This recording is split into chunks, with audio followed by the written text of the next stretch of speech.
Good evening, everyone. I'm going to give you guys a quick second to hop on here. Just 1 second here.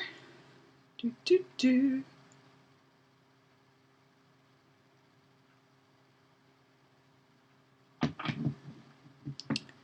getting my phone up so I can see your comments and everything too.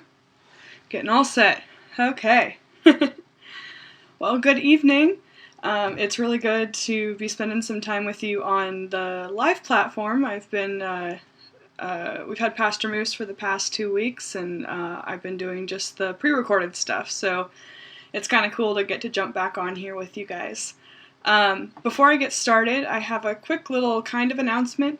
So Pastor Moose attended a webinar for our state government today about faith communities and reopening and what that will look like in the midst of all of this. And he's planning on posting a video probably about tomorrow. He's working on it, I think, as I'm talking right now. So we will have that posted tomorrow, so keep an eye out for it. It's not going to be a live video, just a regular video, so you might have to come to our page and look a little bit for it. So, yeah. And blessings to you too, Sophia.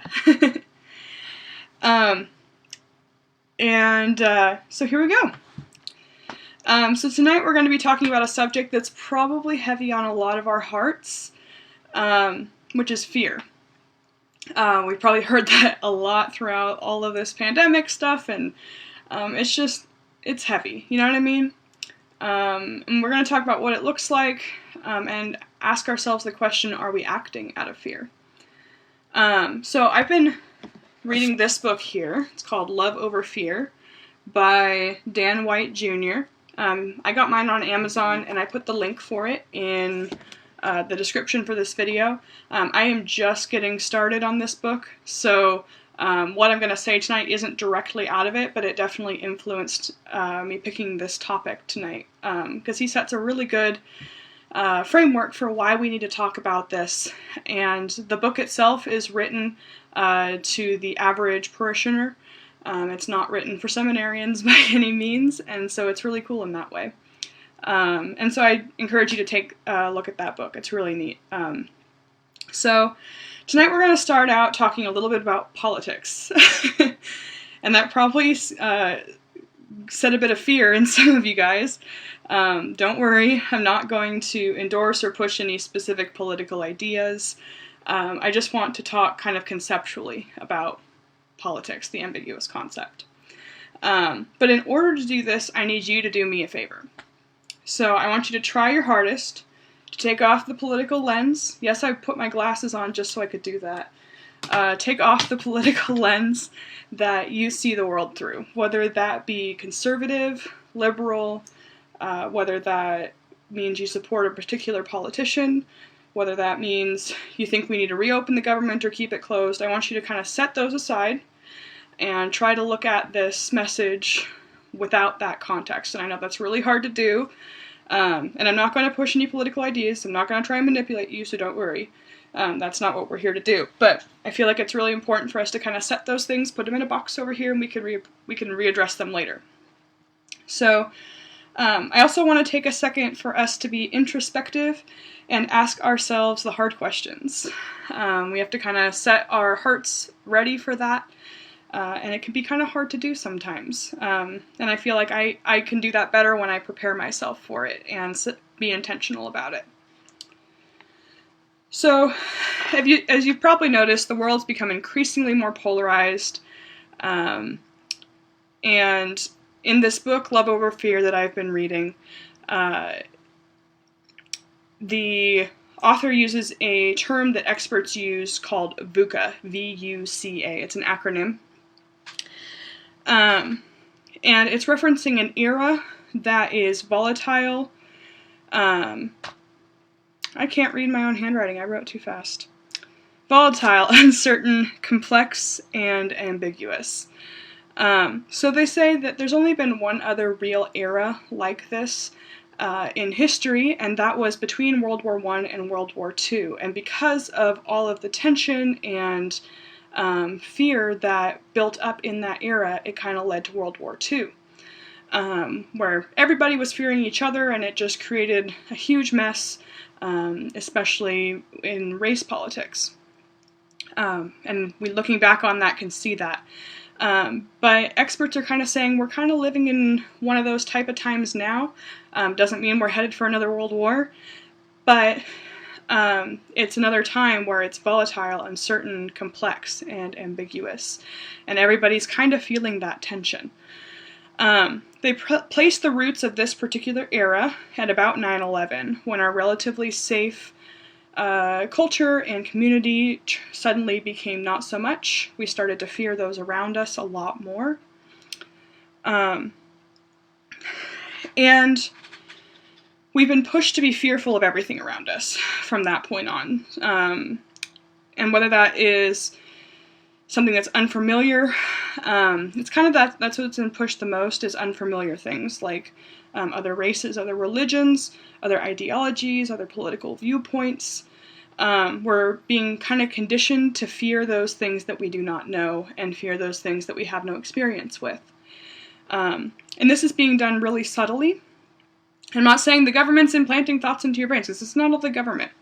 And it's not all manipulation, and it's not all things we have control over. It can be the person sitting next to us in the pew that has a viewpoint. So I'll get to why this is important in a sec, I promise. I'm not trying to be a conspiracy theorist, don't worry.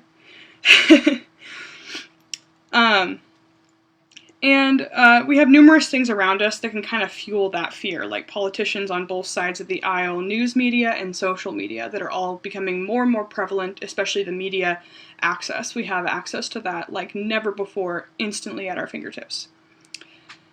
So the problem is that fear is a survival instinct. It's what keeps us safe, keeps us alive in certain situations, and it helps us protect those that we are in charge of protecting.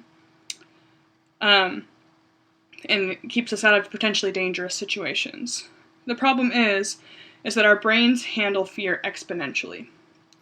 So that is, what can start as a really, really minor bias, nothing too major, can be added to as our adrenaline gets higher and higher, and we keep fueling that fear based on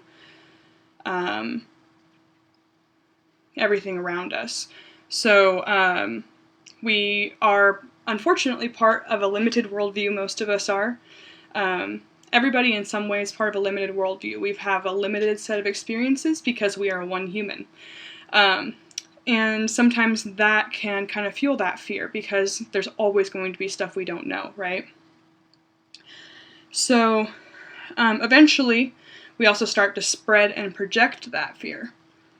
When someone you love is fearful of something, you are far more likely to start to become fearful of that thing yourself, especially if it's a genuine fear. If it seems conspiracy theorist-ish or way out there, you're less likely to. But if it's something more reasonable, something that you kind of have a shared lack of knowledge about, then it's way easier to become more fearful of that. And it can spread throughout a community, it can spread throughout your friend group, and so it's something we need to be careful of. So in the Bible it says 365 times, you probably heard this multiple times throughout the whole pandemic, do not fear. But what does that look like in the midst of our modern world, especially in light of a pandemic, right? Something we never expected to happen. So first we need to learn what we're fearful of. This may seem like common sense, like I know exactly what I'm fearful of, or I'm not afraid of anything. I bet you kind of have one of those two monologues going on in your head. But fear isn't always so obvious. It isn't always so big. It isn't always the monster under the bed. It isn't the obvious things in life we fear, like the man with a gun chasing us. It's not always big, obvious things. That kind of goes back to that exponential theory, in that it starts as something small and it builds to something bigger. It has the tendency to sneak up on us in the back of our mind, and it later influences how we act. It's a seed that grows into something bigger. So there's a fancy name for this specific type of fear called implicit bias. And that's something I want to talk a little bit about tonight. Implicit biases are a culmination of our experiences, background, and culture that may nudge us to be irrationally afraid of something. For example, most adults would say they're not racist, right? Most good adults. We'd probably all agree racism is bad. We shouldn't do it. But I know I live in a very white community. It's become a little bit more diverse as I've gotten older. But I grew up in my school. I think there was 1 or 2 racially diverse kids in the whole school. And so I grew up in a very homogenous community. And that kind of influences my worldview. And I didn't experience anything more diverse until I got to college. And Portland in general is far more diverse. But there were lots of people coming from all over the world to go to Warner Pacific College. And so I got the privilege of experiencing a little bit more diversity there. Now, while I was in college, I had a professor put this really interesting thought out there. If you were to see a black man in a dark alley or a white man in a dark alley, which would you be more afraid of? And me, I was pretty new to college at that point, gut instinct, and I hated this, said the black man.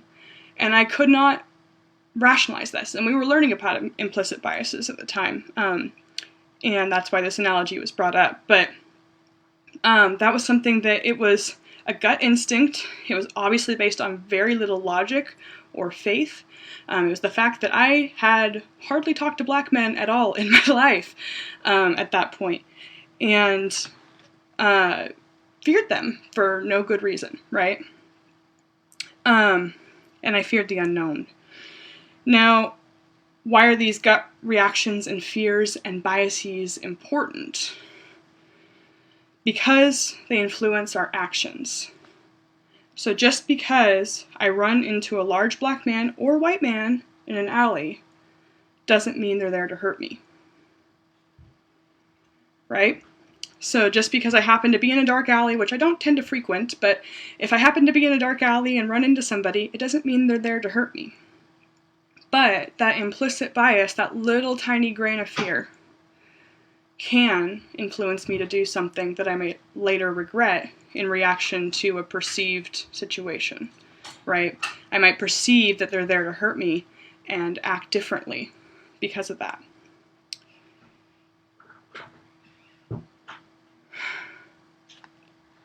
So these biases come in a lot of different forms. Some are really important, like race, gender, religion. Some are less important, like bias against technology or cats versus dogs, things like that. But they can all help to set our mindset and frame our fears. Even things like cats and dogs. If you run into a dog in an alley versus a cat in an alley, are you going to fear the dog more? Probably, especially if it's a large one. But that's a more rational bias, and we know that because we have our morals to guide us and say this is a rational bias versus this is an irrational bias, right? So how do we discover and combat these biases? Because the whole point of them being implicit is we're not always conscious of them. We aren't always conscious of them until we run into a situation where they come out and influence our decision. So remember at the beginning when I asked you to take off your worldview, take off your lens, take off your political viewpoints for a second. And you have to start there. You have to be willing to do a little soul searching and be honest with yourself, even if you don't like what you find. Let me tell you, I did not like finding out that I would be more afraid of the black man. I did not like analyzing my own soul and finding that out because I know being racist is wrong, right? And sitting there and analyzing yourself like that, don't dwell on it because depression, that's a path you can run down. We're not here to tear yourself apart. But it is really, really good to look at yourself and say, do I have this? Analyze yourself and make sure that you are being honest with yourself when it comes to this kind of stuff. Even if it's something you see as minor, you should always seek to better yourself. So if you see something that, oh, I'll never run into a problem because of this bias, you should always seek to try and work that bias out of your system by learning more about that particular culture, by trying to meet those people, trying to talk with those people, trying to learn more about them, or whatever it may be you're biased against. Knowledge is a really, really good path to getting rid of bias, and you can't really get rid of implicit biases unless you know they're there. Also, allow God to speak to you, whether that be directly, like through prayer. Direct, I know some people experience Him really well that way. Through your conscience, God speaks through your conscience a lot. Or through another person. Sometimes God speaks through other people. That one can be a hard one sometimes, especially if it's somebody that you don't necessarily have that relationship set up with yet. But try your hardest to listen to people when they're talking about biases and fears and things that you might have against another person and not realize. Another really great resource that I also reference in the description for this video, if you want to check it out, is called Project Implicit, and it's made by a bunch of Harvard students. I don't think the original group is still on the project anymore. It's kind of evolved into just this massive project with tons and tons of people working on it. It's a really, really cool program. So what it does is it walks you through a series of, you hit keys on your keyboard to